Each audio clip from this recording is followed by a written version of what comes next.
Je m'appelle Mamadou Ndiaye. Je suis le président de l'Organisation nationale pour l'intégration du tourisme sénégalais, ONITS. L'agriculture à l'intérieur des zones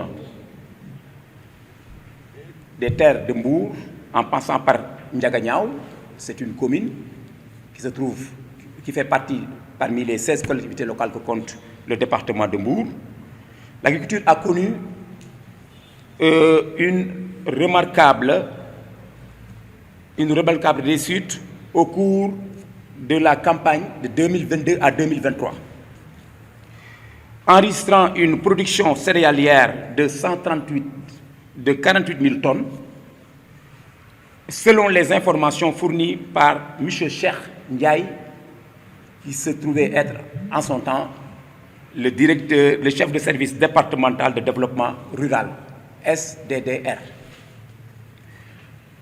La pêche, qui occupe une place importante dans l'économie sénégalaise, mais surtout dans le département de Mbour. Parce que quand on parle du département de Mbour, on sait que la pêche joue un rôle extrêmement important. Nous qui habitons dans le quartier de Tefes, nous en savons quelque chose.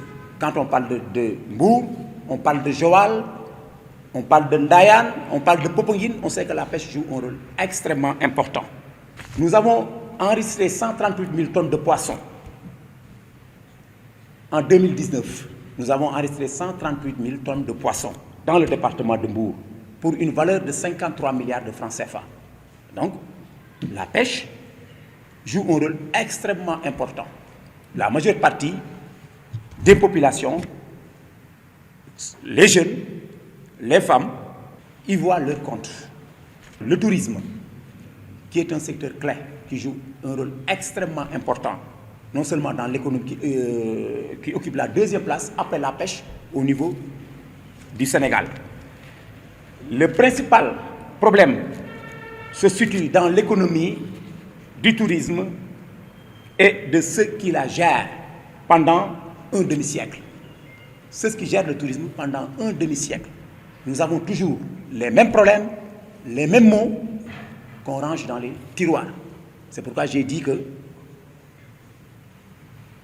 ceux qui gravitent autour du tourisme ont retardé, certains ont retardé le tourisme. C'est pourquoi il est tout à fait indispensable et normal de connaître la bonne graine de livret.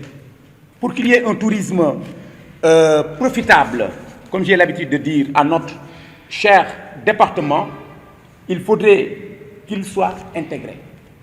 À l'heure où je vous parle, parce que nous, notre organisation, prône pour le tourisme durable, pour le tourisme intégré. Et surtout qu'il soit bénéfique aux populations. Nous, en tant qu'ONITS, nous œuvrons pour un tourisme bénéfique à tous, un tourisme profitable aux populations locales. Parce que les populations locales doivent y voir leur compte. Je l'ai dit tantôt dans une émission, pas plus tard que samedi passé, vous voyez, nous ne pouvons pas comprendre un secteur aussi important que le tourisme, que la plupart des populations locales n'y voient pas leur compte. Parce que tout est réglé depuis l'étranger. Vous voyez un hôtel qui accueille les touristes, qui a ses propres voitures, taxis, qui fait tout depuis l'étranger, qui a des boutiques qui sont implantées à l'intérieur de l'hôtel. Et tout se règle dans l'hôtel. Mais si on le fait, les Sénégalais n'y verront pas le compte parce que les boutiques là, nous avons des artisans qui ont des boutiques. Nous avons des commerçants qui doivent y voir le compte, le vendeur de cacahuètes, le vendeur de bananes, je dirais le vendeur de fruits. Mais tout ça, ce sont des choses qu'on doit corriger. Il faut qu'on ait des personnes ressources, des professionnels du tourisme capables de relever le défi. Comme disent les Anglais, the right man on the right place. Les hommes qu'il faut à la place qu'il faut. C'est extrêmement important. Parce que nous ne pouvons pas comprendre ce qui se faisait depuis 1960. Des gens qui occupent ces postes-là ne font pas la promotion de la jeunesse. Ils sont là, les problèmes sont là. Ils veulent toujours continuer à nous imposer l'ancienne méthode. C'est extrêmement important parce que nous ne pouvons pas comprendre ce qui se faisait depuis 1960. Des gens qui occupent ces postes-là ne font pas la promotion de la jeunesse. Ils sont là, les problèmes sont là. Ils veulent toujours continuer à, à nous imposer l'ancienne méthode. Comme nous avons un gouvernement, un nouveau régime, qui vient d'être, qui a une vision sur le tourisme, donc il est grand temps, qu'il y ait une rupture. La rupture, elle est extrêmement importante avec un grand R. Il faut qu'il y ait la rupture, tant prônée, et c'est et c'est ce que nous attendons de la part du ministère et de ses démembrements. Parce que nous savons que le tourisme est géré par le ministère du Tourisme. Nous avons un nouveau régime. Le président de la République, moi j'ai dit que c'est la première fois qu'on ait un président de la République qui ne parle que du tourisme, qui a une vision du tourisme, qui a une ambition pour le tourisme et qui veut que le tourisme soit, il l'a toujours dit et il l'a toujours redit, un tourisme inclusif, un tourisme bénéfique pour toutes les populations locales. Mais si on veut que cette vision du président de la République réussisse, il faut impérativement qu'on rompe avec l'ancienne méthode. Quand il y a rupture, il y a changement. Mon nom est Brigitte Khadijatou Tandeng. Je suis l'actuelle présidente du club tourisme de l'université Iba Der Thiam de Thiès. Et nous sommes vraiment honorés par l'invitation faite par M. Ndiaye ici présent, qui nous a invités pour qu'on puisse faire part à cette activité qui est vraiment une belle initiative. Parce que, comme vous l'avez dit, il est important qu'on mette dans le bain les étudiants, ceux qui ont été formés spécifiquement en tourisme. Et c'est seulement ça qui pourra aider à pouvoir faire avancer le tourisme dans ce pays-là. Parce que comme nous le savons, généralement, ceux qui travaillent dans les hôtels et autres, de nos jours, si on regarde bien, il y a d'autres qui n'ont pas la formation ou qui n'ont pas été formés spécifiquement en tourisme. Donc, c'est ce qui fait que peut-être ils n'auront pas cet amour-là et ils risquent de ne pas pouvoir savoir exactement comment pouvoir gérer le tourisme pour que ça puisse nous apporter un plus dans l'économie touristique sénégalaise.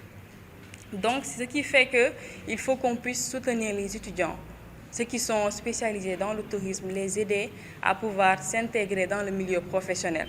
Et ça, nous avons vu aussi qu'il y a une difficulté assez marquante pour que les étudiants puissent intégrer le milieu professionnel.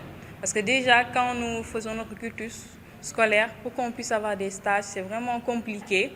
Et voilà, il y a la difficulté. On sent qu'il y a ce manque de coordination entre les hôtels et les universités. L'insertion des jeunes à travers le PITS, donc pour avancer, nous avons créé ce pôle d'intégration du tourisme sénégalais justement pour répondre aux questions posées par ces étudiants, c'est-à-dire l'insertion, une application après le Master 2 par exemple, parce qu'il n'en faut pas à l'université, et puis essayer de les insérer dans le stage. Donc M. Diouf, moi je suis tout à fait d'accord parce que M. Tandeng a parlé de partenariat avec le milieu professionnel. Bon, il faut savoir que les entreprises, surtout hôtelières et touristiques, ce sont des valeurs ajoutées très élevées. Ils ne pensent, ou bien ils travaillent, ils objectent un peu pour comment tirer le profit au maximum. Donc, est-ce qu'ils ont le temps de faire un partenariat depuis un demi-siècle, comme il a dit? Bon, c'est pas tellement fameux, hein. Nous, on l'avait essayé avec Sapco Solidaire, avec Babou, là, il y a quelques années, du temps de M. Saho Nyuga, et on plaçait des étudiants dans nos hôtels. Hein. Bon, maintenant, c'est ces formats-là peut-être qu'il faut faire revenir, et le PITS, justement, va jouer ce rôle. Il va faire un partenariat avec les étudiants pour les aider dans l'insertion même, ça sera le but, des jeunes dans la vie active de notre secteur. Les illégalités. Bon, moi, je n'ai pas dit inégalité, hein. Moi j'ai dit illégalité, parce que 20 ans, j'ai formulé des réclamations en disant mais comment ça se fait qu'on laisse proliférer des maisons closes, moi je les appelle, qu'on le veuille ou pas, parce qu'il n'y a pas d'enseigne, il n'y a pas de NINEA, hein, tout le monde doit avoir un NINEA. Et puis aller faire un benchmarking sur le Maroc, par exemple, comment ils font pour justement régler ce problème et comment ils font aussi pour récupérer la taxe de la valeur ajoutée qui a été créée à l'extérieur, en dehors de notre économie. Le Maroc y réussit. Quand on ne déclare pas des salariés, quand on va les chercher avec des expériences pas au top, sans diplôme, et qu'on laisse les diplômés et tout ça dans la rue, bon, ça, c'est un combat à mener. Le tourisme, là, notre secteur, hein, il est organisé il a une organisation verticale. Ça veut dire des marchés émetteurs, des foyers émetteurs jusque chez nous, hein, c'est la verticalité. Mais moi, je pense des marchés émetteurs jusqu'à nos frontières, on ne peut pas les gérer, c'est compliqué. Mais moi, je demande au gouvernement au moins, à partir de nos frontières jusqu'à l'intérieur maintenant, qu'on essaie de les gérer d'une manière horizontale. Et je crois que c'est peut-être ce qui se fera avec la création des 8 pôles, dans le référentiel 2050, peut-être pour maintenant essayer de transférer peut-être quelques compétences dans ces 8 pôles pour que justement faire une rupture avec cette manière de gérer le secteur depuis la ville du Québec, là-bas, jusqu'à Tataguine, là, l'hôtel de Tataguine, qu'une seule structure le gère en dehors de nos possibilités de contrôle et de surveillance et de gagner là-dessus.